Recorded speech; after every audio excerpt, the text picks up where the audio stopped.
take a look at, oops, this is not what I wanted.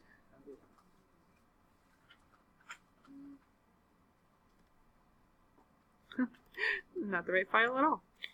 There we go. That's the right file. So we have a review of graphing systems, substitution, graphing inequalities, elimination. That should all be reviewed. So like I said, maybe one, maybe two questions to get a little bit of the weird answers under our belts for review.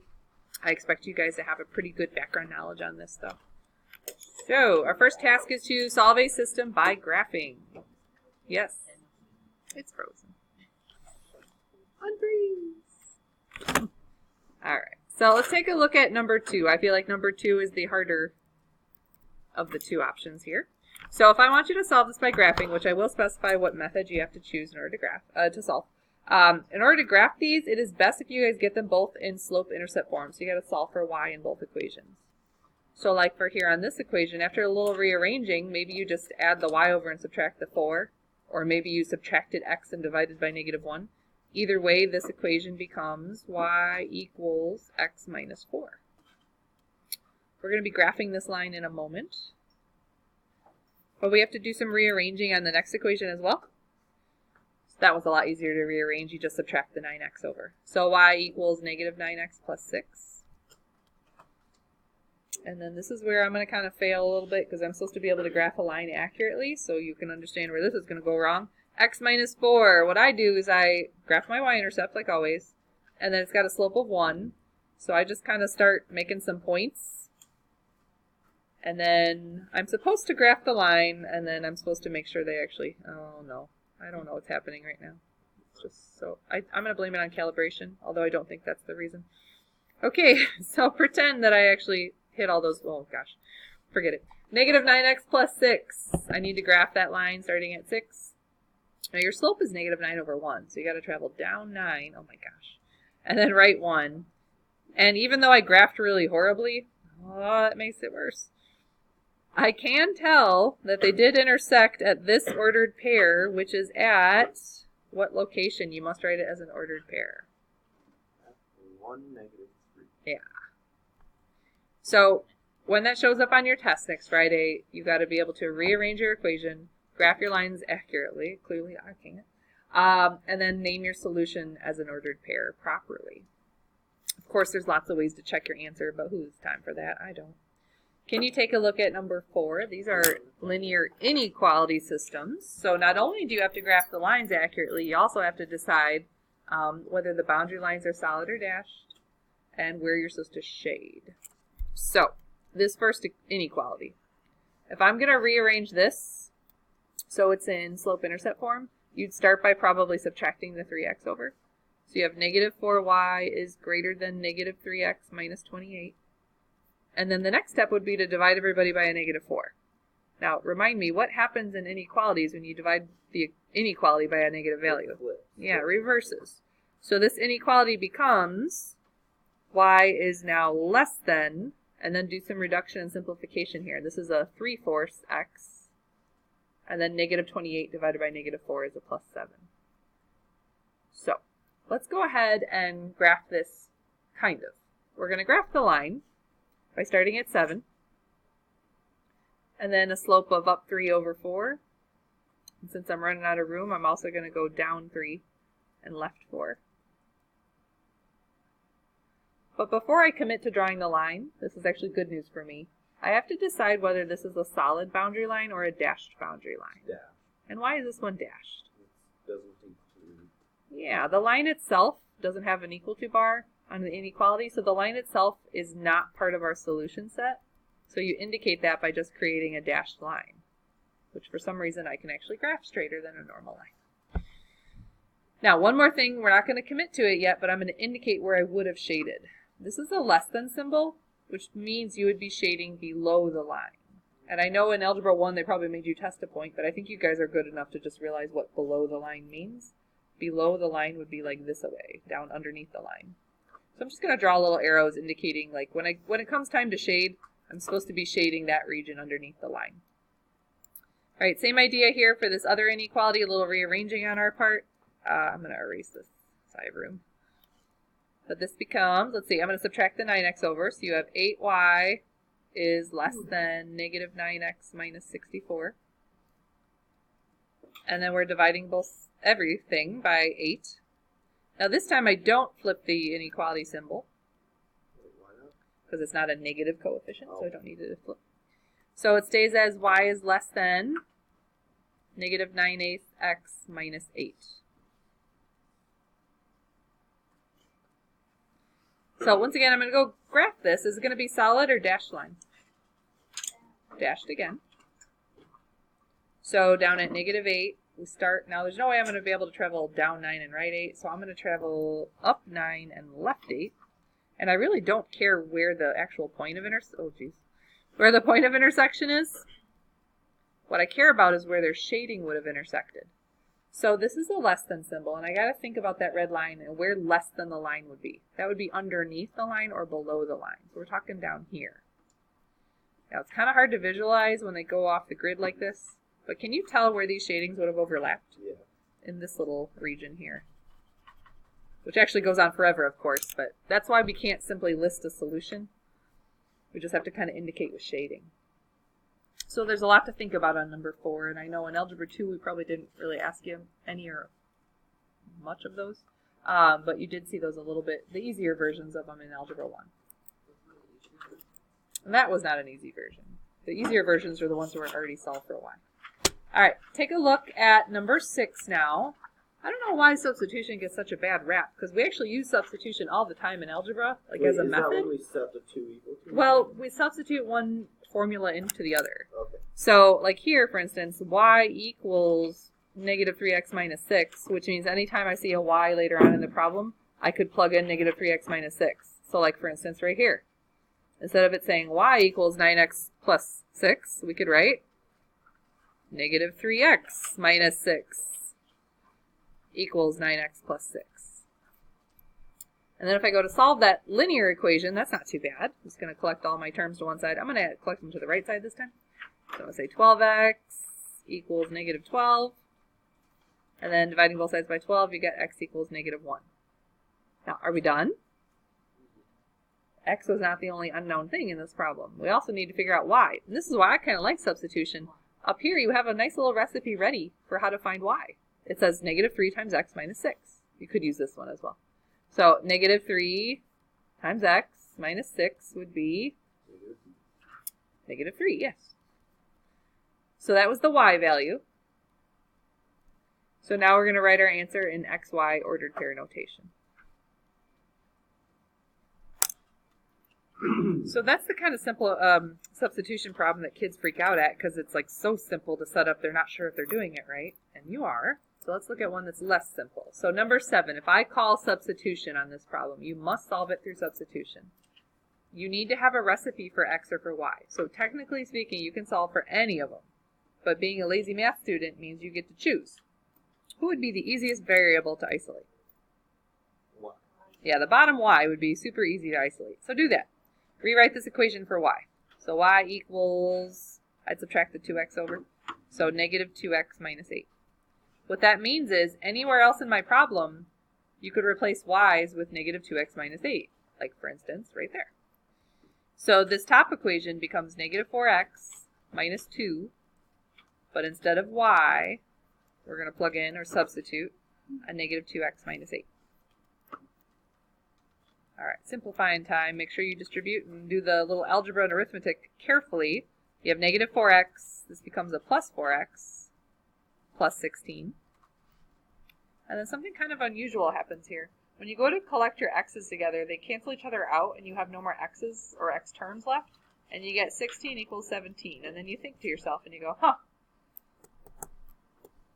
16 doesn't equal 17.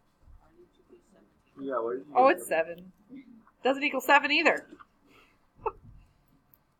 So tell me, what does that mean? There's no solution. There's no solution. No. Okay, technically the words are, this system is inconsistent. If you were to graph them, the lines would be parallel to each other and they would never intersect, and therefore there's no solution. All right, let's take a look at the other method, everybody's favorite here, elimination method. When given a choice, kids just think elimination is the best. I don't know why. I actually find it to be quite annoying. A lot of our word problems naturally set up as elimination questions, so if you like elimination, you're in business. Here's the idea. If you were to add up the system vertically, if one of the variables would eliminate itself due to inverses, that's eliminating. So right now that's not going to happen, huh? So you have a choice to make. Would you like to eliminate the x's or the y's? And there's technically no wrong answer, so it's totally up to you. Well, you would eliminate them both. Well, they're about to both eliminate, yeah. But X. at first, you're like, I don't care, x. All right, so if I look at the x's, they would have to be the same number but opposite signs in order to eliminate. So what do you need this number to be in order for that to happen? I need this to be a positive 12, right?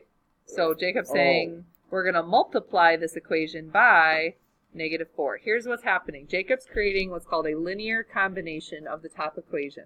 It's still the same top equation, but it's in disguise. So if he multiplies his top equation by negative 4, he now has a 12x. Isn't y and x canceling?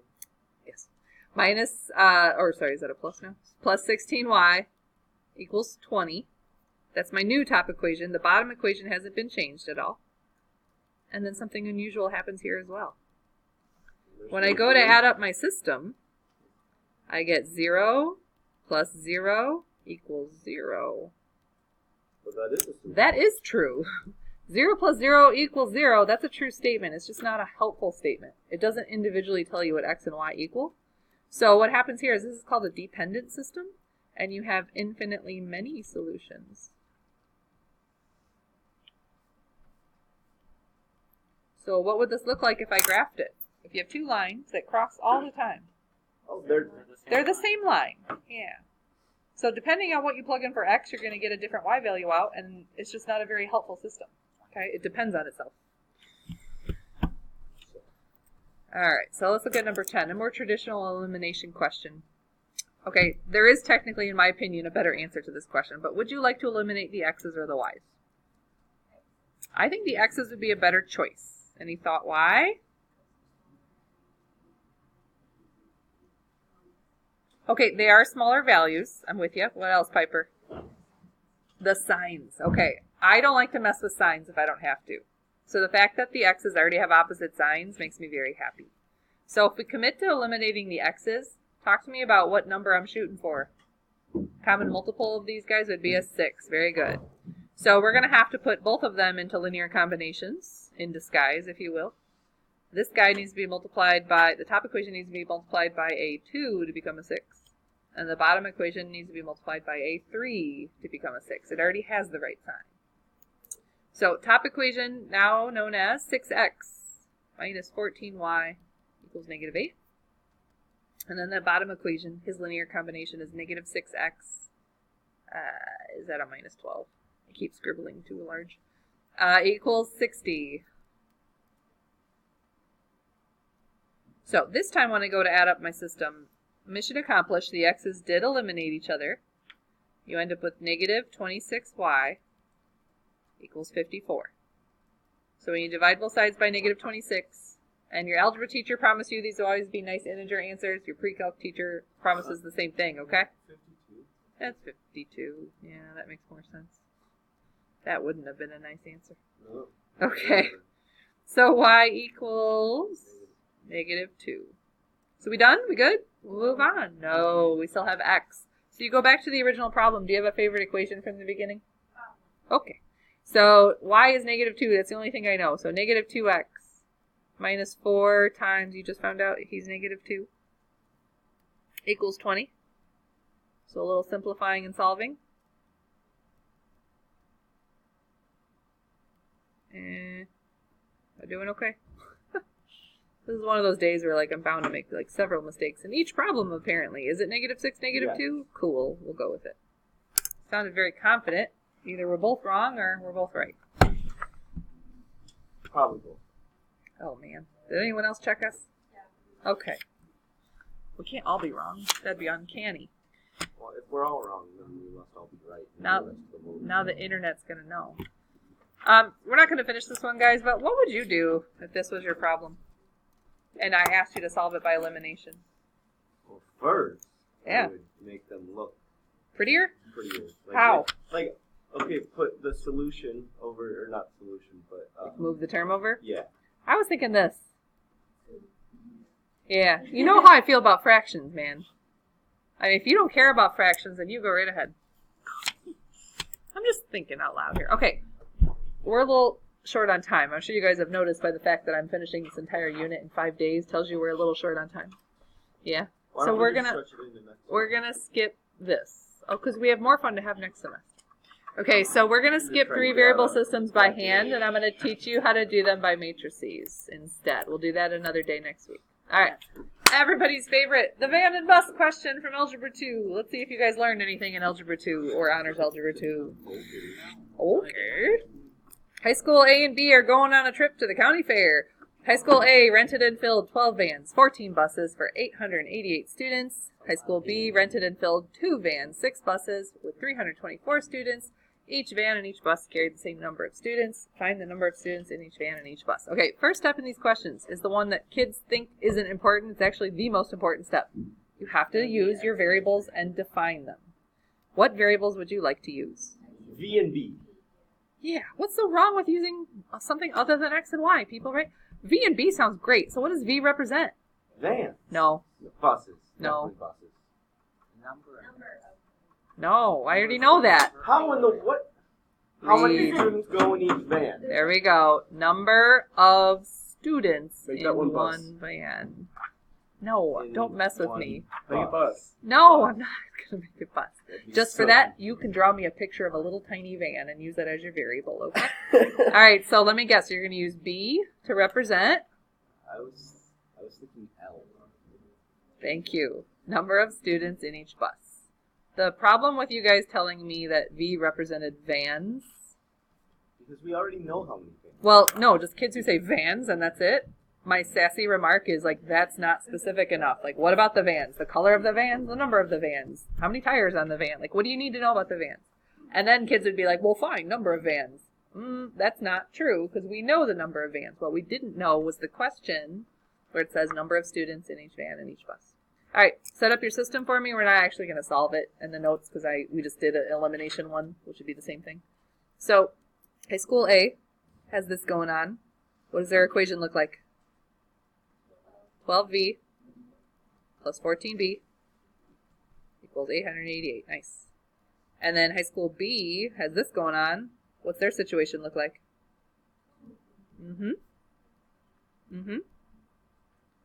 Very nice. And then when you go to solve this, you do probably elimination, because what else would you do? And then you actually have to give me an answer. Like, there are 32 students in a bus. That's not the answer, by the way, but like, you need a human answer, not V equals B equals. All right. This is going to be new to everybody. And what we found out is that you children don't drive boats, so you probably don't understand this question very much.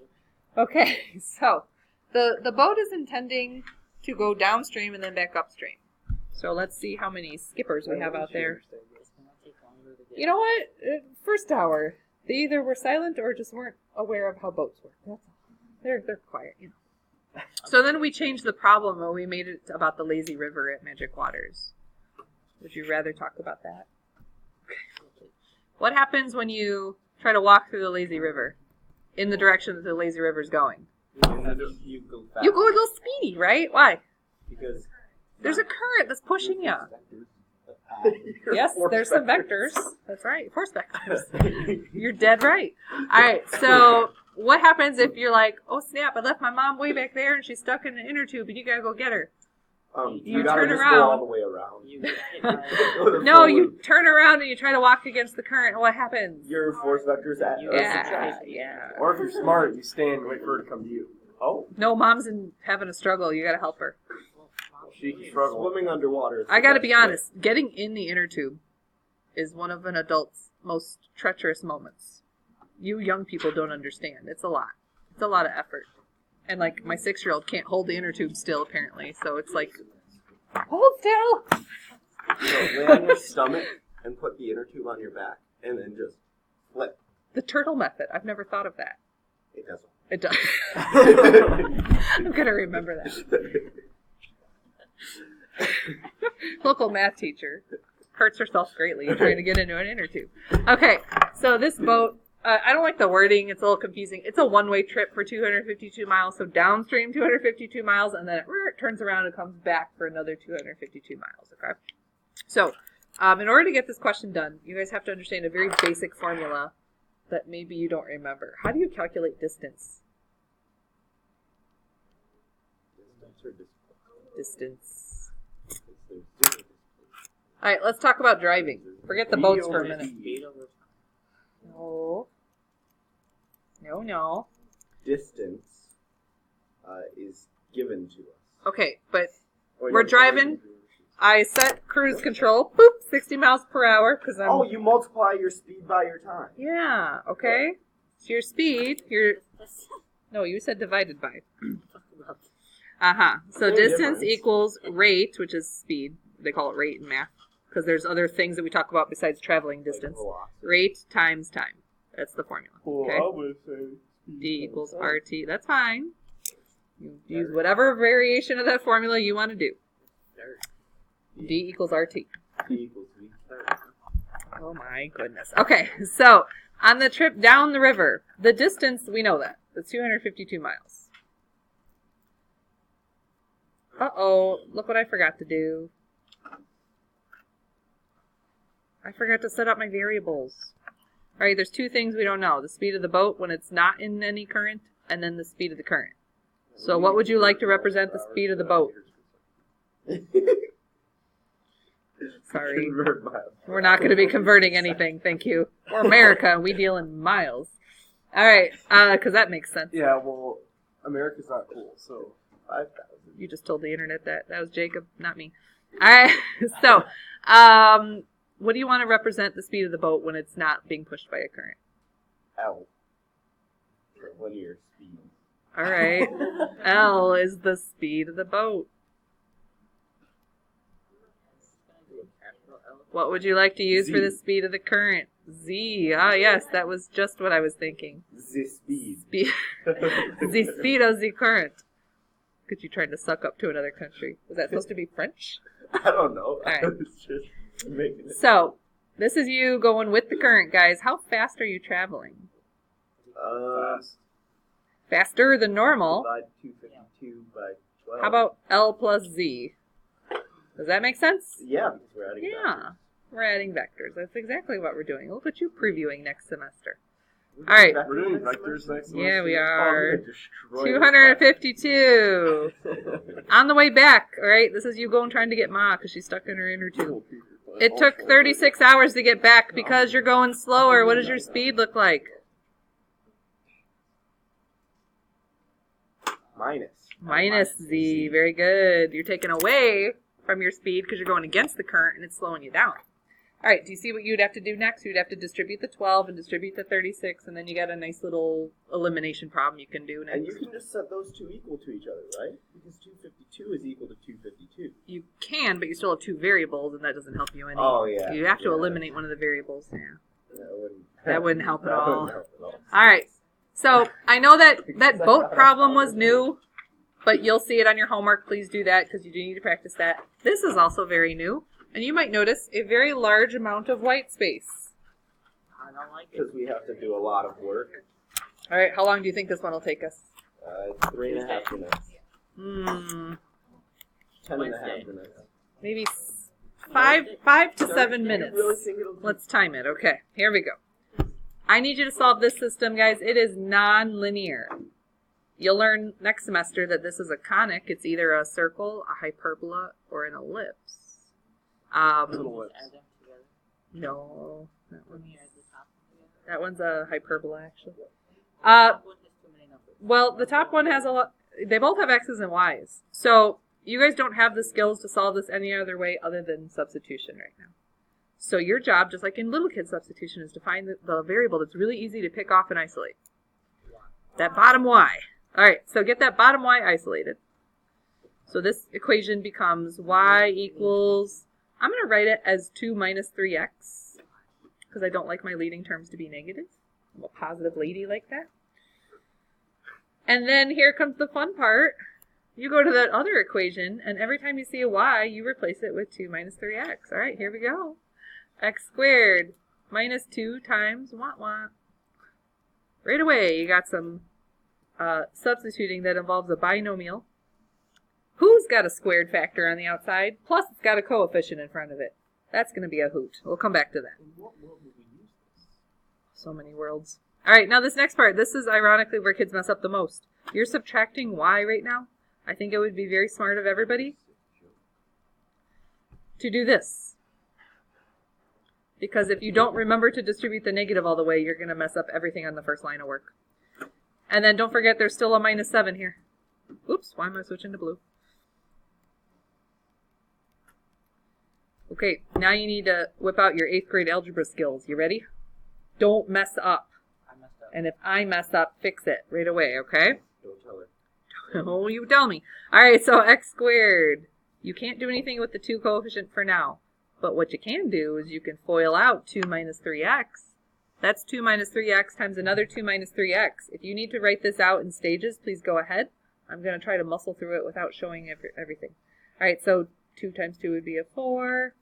And then you're going to have a minus 6x plus another minus 6x in the middle. So you'll have a minus 12x in the middle. And then negative 3x times negative 3x will be a plus 9x squared. So the only step I skipped was writing 2 minus 3x times another 2 minus 3x side by side. All right, keep writing. I'm going to go ahead and distribute the negative now on this part. So this is a minus 2 and a plus 3x now. Okay, now I can take that negative 2 coefficient and distribute it into that trinomial. It was not okay to do it before this moment, so good job on waiting. All right, x squared. This becomes a minus 8 plus 24x minus 18x. Everything else just gets rewritten. Oops, I'm switching colors. Isn't that a 9x squared though? That's a squared. Good call. Yeah. Why would you want me to mess up? That just means I got to go back and fix 13 lines of work. And you have to watch it. Yeah, it's entertaining. Is it? Is it? Cheapers. Okay. Physics is awesome. What did I mess up now? I feel like I messed up something again. Oh well, I guess we'll find out. Okay, so you have a quadratic. These are always going to start as quadratics. Okay. So you got some quadratic terms here. Collect them. That's a negative 17x squared. You've got some linear terms hiding in here. Collect those. That's a plus 34x. And then you've got some constants. Negative 8, minus 2, and a minus 7. So that's negative 17. And I got nervous at first when I was keying this, and I said, oh, a quadratic with a coefficient of negative 17. Awesome. But look at that quadratic carefully. Everything can be divided by, and at first kids usually say 17, but Adam caught, what about negative 17? Because not only do I not like numbers in my leading coefficient, I really don't like negatives either. So go ahead and get rid of it by dividing everything by a negative 17. Your quadratic becomes x squared minus 2x plus 1. And that's a really nice quadratic to solve. In fact, when you solve it, you just get one solution. You just get it twice. X equals 1. Cool, are we done? No, because my teacher wants the rest of the problem. If x equals 1, that means you can find y with this handy little recipe you have up here. 2 minus 3, better known as negative 1. There's your solution. That wasn't too bad. Don't worry, the next one's worse. 4 minutes, 30 seconds. 4 minutes, 30 seconds. That's my new record. Thank goodness you caught that mistake. Would have really hampered it. Okay. Same idea. We're going to want to figure out who's the easiest one to isolate, and you know I don't like fractions, so be choosy. This bottom y would be the easiest one to get by himself. So I'm going to add the y over and subtract the 2 over. So this becomes y equals 2x minus 2. However you isolated the y, it works. I'm happy with whatever you did. And now comes the fun part. So all the y's up top get replaced with 2x minus 2's.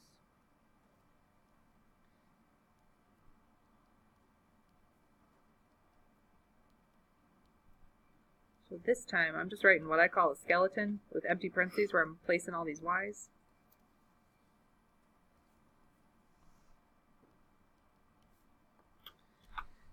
Ooh, all right. So 4x squared, that's not very exciting. But think about what happens when you take 2x minus 2 and you multiply it by another 2x minus 2. You get 4x squared. You're going to have a minus 4x plus another minus 4x in the middle. So you're going to have a minus 8x in the middle term. And then plus 4. And again, if you don't like doing that step in your head, I totally get it. I just expect you to then write it out the long way on your homework. All right, so we have a, let's see, a minus 6x and then a plus 6 right here. Don't forget, you also have a minus 42 right here. And then we have this mess of a, what's bound to be a quadratic, and it is. So I'm going to start by collecting my quadratic terms together. This is an 8x squared. And then I'll collect my linear terms together. What'd I screw up? Where did you get? Oh, because. Oh, okay. I was trying to figure out where you got the 8x. Oh, outside inside term when I foiled it. Yeah. All right, so negative 8 minus 6 plus 6. I feel like something. Oh, 38. There we go. Negative 8x plus 38x minus 6 is, thank you, plus 24x. And then our constants are, let's see, 4 plus 6 and a minus 42. So is that minus 32? All right, so we're looking at a quadratic. But before you bust out the quadratic formula, what do you notice about that quadratic? Huh? Yeah, you simplify. Divide everything by an 8. Much nicer quadratic. X squared plus 3x minus 4. So that quadratic factors. So x plus 4 times x minus 1 could be your factors, which means you have 2 solutions. This is kind of bad news for some of you. Because now you got to think about what you really have. You have 2 different viable x values. So your solutions, remember, are xy ordered pairs. What you have right now is that x could be negative 4 or x could be 1. You literally have 2 different solutions you're working with, guys, okay? You got to give me both. So you're going to plug in the negative 4 first. So 2 times negative 4 minus 2. And that becomes what, a negative 10?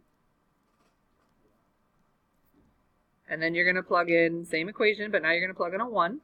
So 2 times 1 minus 2, which gives me a 0. So which solution is correct? They're both correct. And I kind of spilled the beans earlier about these being like circles and hyperbolas and ellipses. This particular one is an ellipse, which is like an oval, right? And how many times could an oval intersect with a line? Twice. Could be twice. Once or twice. Or no. Right? There's some weird cases out there, aren't there? The one previous to this was a hyperbola, which you have no idea what that looks like. But basically it's like 2 weird like quadratic pieces. They're called branches.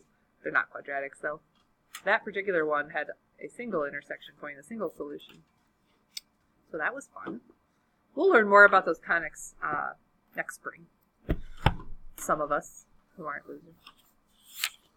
Can you find worksheet 5, please?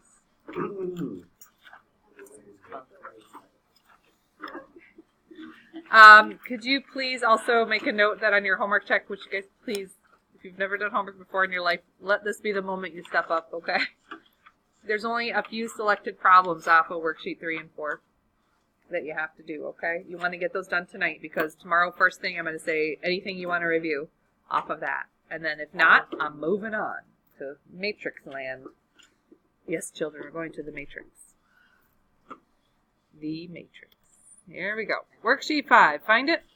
Now, on the back of worksheet 5 is where your assignment is. You guys are supposed to do 7, 8, and 9. But I want to do a few example problems off the front so you know how to do 7, 8, and 9. Okay? Let's take a look at this guy. Sky Meadow Gardening. Carries 2 brands of fertilizer containing nitrogen and water. Gently Green is 5% nitrogen and Sunsaver is 15% nitrogen. And you got to create a new solution that is 90 liters and has 12% hydrogen. All right, so I don't work so hot in these questions unless I have a visual. So I'm going to create a really horrible visual. Here you go. Here's your visual. You're going to mix those two together and make a new one. What, Daniel? But I don't know how much. I know. What is the We're dot? trying to find. We've got to find that. That's our job. See the question? How much of each branch should be used? That's All right, so this is Gently Green. And this is Sunsaver. And this is my new product, whatever it's called. So Gently Green is 5%. I'm going to call that a 0.05 here because that's how my math works out. Sunsaver is 15%. And the new guy, we need it to be 12%.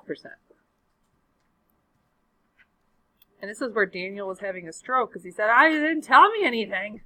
And I said, I know. Well, they did tell you one thing. There's one other clue out there. Yeah, this guy has to be 90 liters. So adding these together, it's got to be some compilation of 90. Like 45 and 45, 70, 20. Like, I don't know. But for now, since I don't know, you want to call it something? X and Y sound good to you? no. No. Mr. L and Z. Okay. So let's take a look at how we can set this up to be a system. Well, one of the equations would be like by volume, like how much nitrogen is in each of the buckets, right? So this one would be 0.05, times X. Oh my gosh, I can't write. 0.05 times X. So this one would be 0.15 times whatever Y is. And then the product is 12% of 90. Actually, you know what? Can you guys just go ahead and tell me what that number is?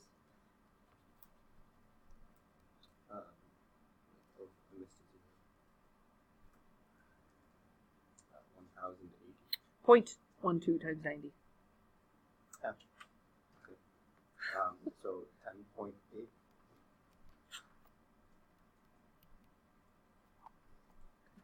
So that's what my first equation looks like. Now there is a much simpler equation out there. It says whatever's in the two buckets, X and Y, when you add them together, has to total to 90. So I guess this top equation could be considered like the concentration equation, and the bottom equation is just the volume equation. So if I wanted you to solve this, and this time I actually do want to go through solving it, you guys have three options right now. You have graphing, that's a big no. You have substitution, and you have elimination. So it's up to you. What method would you like to use? You can graph that. Okay. No, without a calculator. Naughty, naughty child. What do you mean? Is it no calculator or like this? Oh my gosh, if you solve this by graphing on your calculator, that's silly. Well, it's solved. Alright. Anywho, what other method would you like to use? That's probably a really wise choice on this one, guys. Who would you like to solve for? Okay. So if you solve for y, this equation becomes y equals 90 minus x. And you could plug it in right there. So that top equation is now 0.05x. He's trying to race me. I see him. I see you graphing. Daniel, we're going to learn how to solve this with a matrix next week, and that's even easier. So Okay. forget this graphing junk. Alright, you guys would solve this equation and you'd get a lovely answer, which I would hope someone could give me pretty quickly. Apparently Daniel's going to graph it. Should we trust him?